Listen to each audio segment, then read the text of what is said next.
எல்லாருக்கும் வணக்கம். ரொம்ப லேட் ஆகிடுச்சு. இன்றைக்கி 2-3 ப்ரெஸ் மீட்னால நீங்களும் கொஞ்சம் 6 4 வரைக்கும் நல்லது இருந்தால் எதுவுமே தப்பு இல்லை. நாயகனில் தொடங்கிடுச்சுன்னு நினைக்கிறேன். முதல்ல காடா சார், பிருந்தா சாதி சொன்ன மாதிரி காடா இல்லை, எனக்கு காடு. நானும் சாரும் ஒரு ஆஃபீஸில் குறைந்தபட்சம் நான் உள்ளே போனேன்னா சாரோட ஒரு 2 மணி நேரம் 3 மணி நேரம் பேசிகிட்டு இருப்பேன். எனக்கு இங்கிலீஷ் தெரியாது, ஹிந்தி தெரியாது. அவருக்கும் இப்போ சொன்னார் மேடையில், அவருக்கும் அப்படியெல்லாம் சரியாக தெரியாது. ஆனால் ஃபிலிம் லாங்குவேஜில் பாஷையெல்லாம் கடந்து ஹார்ட் டு ஹார்ட் கனெக்ட் ஆகிறப்போ பாஷையே விஷயம் இல்லைங்கிறது தெரியும். வெளியில் இருந்தவங்களாம் யோசிப்பாங்க, இவனும் ஒழுங்காக இங்கிலீஷ் பேச மாட்டேங்கிறான், ஹிந்தியும் தெரியாது, இவங்க 2 பேரும் எப்போ இவ்வளோ நேரம் பேசிகிட்டு இருக்காங்கன்னு எல்லாருக்கும் குழப்பமாக இருக்கும். ஏதோ ஒரு வகையில் 2 பேரும் அப்படி கனெக்ட் ஆகி பேசுவோம். தயவு செஞ்சு ஒரு நிமிஷம் கேட்கலாமா? இந்த பாஷை தான் உங்களுக்கு புரியல, நீங்கள் பேசிட்டே இருந்த எப்படி? சார் ரஜினி முருகன் அந்த படம் ரிலீஸ் ஆகிறதுக்கு சார் இல்லைன்னா அந்த படம் ரிலீஸே ஆகிருக்காது. அப்போ நான் பையா படம் ஹிந்தியில் பண்ணுறதுக்காக தான் சார் என் கூட சைன் பண்ணுறதுக்காக வந்தாங்க. அந்த டயத்தில் ரஜினி முருகன் ரிலீஸுக்காக மிகப்பெரிய ஒரு எங்களுக்கு இருந்தப்போ சார் பாம்பேலேயே இல்லை, பாம்பே ஒரு ட்ரிப்பில் இருக்காங்க. அப்போது நான் தவல்காடா அவங்க பையன் எனக்கு பெஸ்ட்டு ஃப்ரெண்டு. எனக்கு அவங்க தான் அவ்வளோ பெரிய ஹெல்ப்பு. இதில் அவங்க பேர் இருக்கும். அவங்க மூலமாக நானும் போஸும் பாம்பேயில் இருந்துட்டு சார் டூரில் இருந்துட்டு அங்கே இருந்துட்டு எங்களுக்காக ஒரு 14 கோடி ரூபா அங்கே அனுப்பி வச்சாங்க. அவங்க இல்லைன்னா அந்த படம் ரிலீஸ் ஆகிருக்காது. அவ்வளோ பெரிய உதவி எங்களுக்காக பண்ணாங்க. அவங்க லைஃப்பில் நான் என்றைக்குமே மறக்க மாட்டேன் சார். தேங்க்யூ. இவ்வளோ பெரிய படம் இத்தனை நாள் கழித்து இன்றைக்கி இவ்வளோ இடத்துக்கு சேர்ந்துருக்குன்னா அவங்களுடைய மிகப்பெரிய சப்போர்ட். சாதாரணமாக தொடங்கினவங்க. மதியுடைய டைமிங்கை பற்றி நீங்கள் சொன்னீங்கல்ல நிவாஸ், டைமிங்னா சார் 7 மணினா 7 மணி, ஒரு நிமிஷம் முன்னாடி இருக்காது பின்னாடி இருக்காது. நான் காடா சார்ட்ட நான் காடுன்னு அவர்கிட்ட சொல்கிறேன். அவர்கிட்ட கேட்பேன், சார் உங்களுக்கு கடவுள் நம்பிக்கைலாம் உண்டா அப்படின்னு நான் ஒரு தடவை கேட்டேன். லிங்குஜி, ஒரு இடத்துல ஒரு ஆள் 7 மணி நேரம் கண்டினியூவாக உட்காந்து ஒர்க் பண்ணக்கூடிய ஒரு திறன் இருந்துச்சுன்னு சொன்னால் கடவுளே அவங்க கூட இருப்பார். எனக்கு கடவுள் நம்பிக்கை இல்லை இருக்கோ இல்லையோ, உழைப்பு மேலே ஒரு மனிதனுடைய மாபெரும் அந்த உழைப்பு மேலே நம்புகிற ஒருத்தர். ஒரு வருஷத்துக்கு 189 படங்கள் இந்தியில் ரிலீஸ் பண்ணக்கூடிய மாபெரும் ப்ரொடியூசர். கும்கி 1க்கு ரஜினி சார் கமல் சார் 2 பேரும் இந்த விழாவில் வாழ்த்துனாங்க. ஆனால் ரஜினி சார் கமல் சார் படத்தையே இந்தியில் ரிலீஸ் பண்ணக்கூடிய மாபெரும் ப்ரொடியூசர் இங்கே வந்திருக்காரு.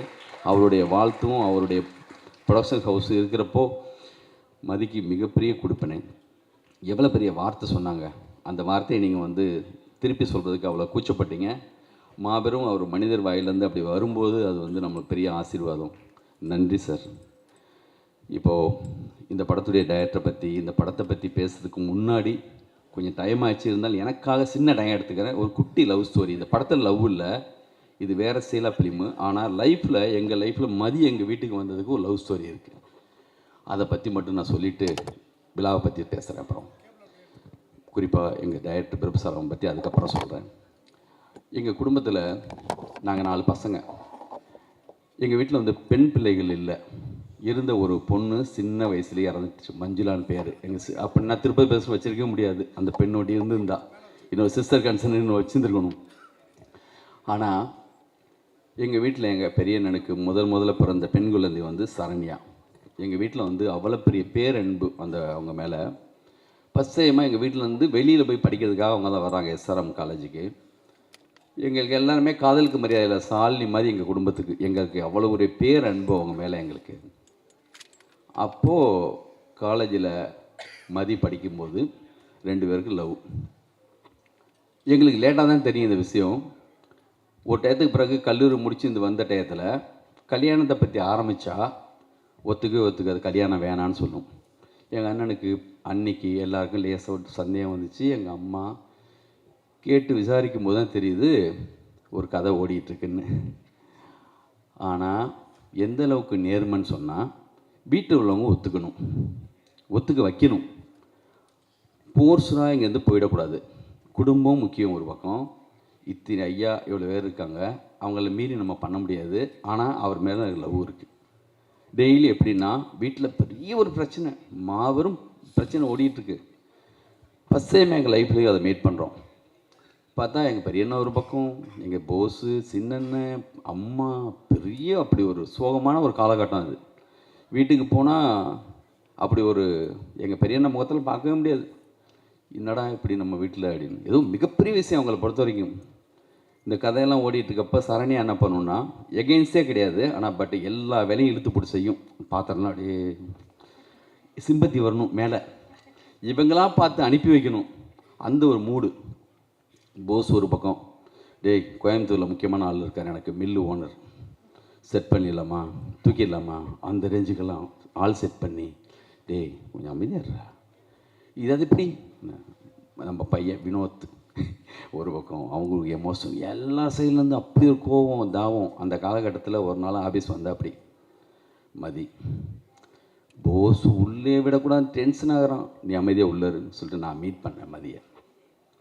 வந்துட்டு என்கிட்ட பேச ஆரம்பித்தேன். அப்படி அவங்க கண்ணீரோட என்கிட்ட பேசின விதம் இருக்குல்ல, சரண்யா மூலமாக ஃபேமிலி இருக்கிற எல்லாரை பற்றி தெரிஞ்சிருக்கு. எங்கள் அம்மானா என்ன, எங்களுடைய அண்ணன்னா என்ன, நான் என்ன, எல்லாத்தையும் சொல்கிறாரு.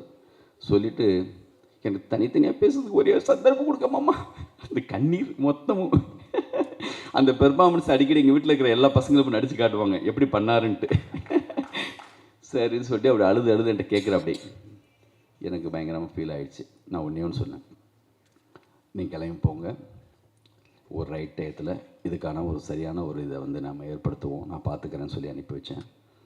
அதுக்கப்புறம் வீட்டில் உள்ளவங்களை தனித்தனியாக சமாதானப்படுத்துறதுக்கு எவ்வளவோ முயற்சி போயிட்டே இருக்குது.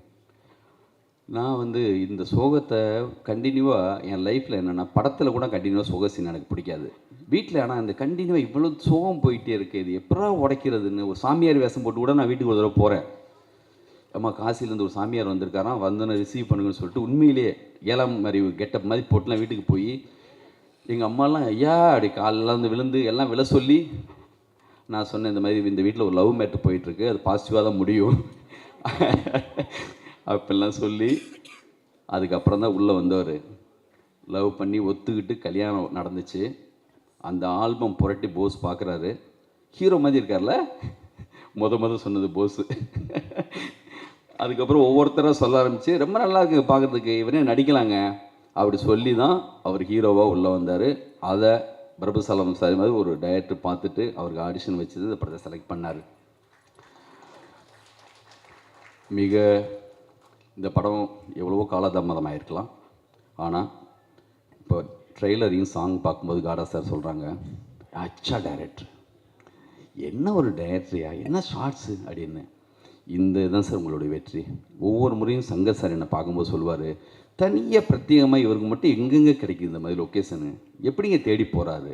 மைனாவாகட்டும், கும்கி ஆகட்டும், எங்களுடைய கம்பெனியில் மாபெரும் மரியாதை அந்த கும்கி திருவண்ணாமலையில் ரிசல்ட் பார்க்கறதுக்காக போகிறேன்.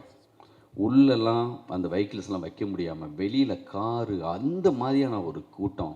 அதெல்லாம் சொல்கிறாங்க அந்த தேட்டருக்காரங்க, இந்த மாதிரி உலக சுற்றுவாலிமன், திரிசூலம், ஒருதலை ராகம், 16 நிலை, இந்த மாதிரி மாபெரும் பட்டியல் கொடுக்குறாங்க. இந்த மாதிரி முரட்டுக்காலை, இந்த மாதிரியான படங்களுக்கு தான் சார் இந்த மாதிரி தேட்டரில் கூட்டம் நிற்கும் அப்படின்னு சொல்லி. என்ன கலெக்ஷன் அந்த படம். இன்றைக்கெல்லாம் இருந்தால் இன்றைக்கி போகிறாங்களே இத்தனை கோடின்னு அப்படி போட வேண்டிய ஒரு படம். அப்படி ஒரு சாங்கு. கும்கி 2, கும்கி 1 மாதிரி சாங் இருக்கான்னு எனக்கு தெரியாது. முந்தின படத்துடைய சாங் மாதிரி இல்லாமல் இருக்கலாம், ஆனால் இந்த படத்துடைய மியூசிக் டைரக்டருடைய முந்தின படம் இருக்குல்ல, அந்த படத்து மாதிரி ஒரு ரீ ரெக்கார்டிங்கோ சின்ன சாங்ஸோ இந்த படத்தில் வந்துட்டாலே அது மிகப்பெரிய விஷயந்தான். இன்றைக்கி அவர் மேலே ஒரு ஸ்பாட்லைட் விழுந்துச்சுல, அது வர்றதுக்கான நேரம் ஒன்று ஒருத்தவங்க லைஃப்பில் இருக்கும் பிரதர். இன்றைக்கி உங்கள் மேலே விழுந்திருக்கு, இண்டஸ்ட்ரியுடைய மொத்த லைட்டும் உங்கள் மேலே இருக்குது. இன்னும் சரியான உயரத்துக்கு நீங்கள் போவீங்க. உங்கள் வாழ்த்துக்கள்.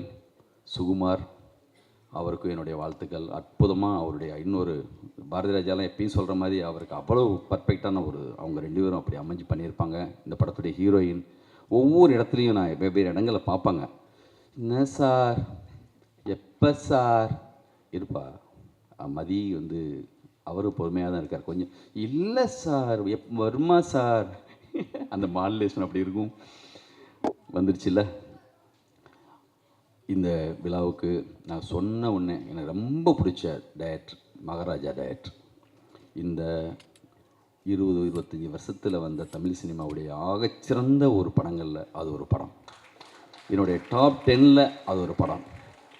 என்ன ஒரு படம்! என் கூட வந்து மொழித்து எங்கேயோ ஒரு டார்ஜிலிங்கில் டிஸ்கஷன் முடிச்சுட்டு ஒரு ஃப்ளைட்டில் வந்துட்டுங்க. பக்கத்தில் இருக்கிற ஒரு கேர்ளு, அந்த பொண்ணு வந்து சொல்கிறாங்க, சமீபத்தில் என்ன படம் பார்த்தீங்கன்னு கேட்டப்போ மகாராஜா. ஓடிடியில் எவ்வளோ பேர் பார்த்துருக்காங்க. அதாவது எப்படி வந்து மிக முக்கியமான உலகம் மொத்தமும் இருக்கிற மிக சிறந்த படங்கள் வைக்கிறோமோ அந்த மாதிரி ஒரு மகாராஜா. இப்போ தெரியாது, உங்களோட அடுத்த படம் வரும்போது நீங்கள் எவ்வளோ சின்சியராக ஒர்க் பண்ணுவீங்க தெரியும்.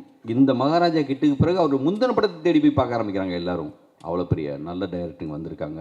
ஒரே ஒரு ஃபோன் கால் தான், நன்றி. அதே மாதிரி மாவீரன் டைரக்டர் படம் பார்த்து நான் உங்கள்கிட்ட பேசினேன், அற்புதம். உங்களுக்கும் நன்றி. சரண் சார் எங்கள் குடும்பம் இப்போல்லாம் அவர் மிக அழகாக பேசுனீங்க, அற்புதம். பிருந்தா சாரதி மிக அழகாக அற்புதமாக பேசுனீங்க. ஜெகன், பாலாஜி, என்னுடைய நண்பர்கள், போஸ் வந்து போஸுடைய எனர்ஜிக்கு வந்து ஒரு நேரத்தில் 5 படம் திருப்பி பேசி நடந்துச்சு. அது அவருடைய எனர்ஜி. போஸ் வந்து காடா சார் மாதிரி ஒரு சப்போர்ட் இருக்கும்போது கண்டிப்பாக எங்களுக்கு எந்த குறையும் இல்லை. லைஃப்பில் வந்து மறுபடியும் நாங்கள் வந்து திருப்பி சரியான விஷயங்கள்லாம் செய்வோம்.